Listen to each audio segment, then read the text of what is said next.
Doug Darling from Vancouver, British Columbia. And what was the procedure you had done? Total hip replacement. And did you get good information when you were researching this? Very good. A very quick comeback on our requests, thorough information, and made us feel quite comfortable. And how was your decision made? What did you base your decision on?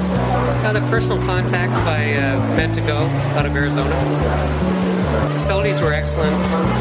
We were actually overwhelmed by the attention and quality of the medical staff, particularly the surgeon. I've had the other hip done, and this procedure was far superior. From beginning to end, it was a positive experience, and if I had 3 hips, I'd come back again. Anything about the location here in Puerto Vallarta? It's a great place to recover. Very comfortable. Just easy to take. You're going to be laying around for a few weeks anyway, so it's a good place to do it.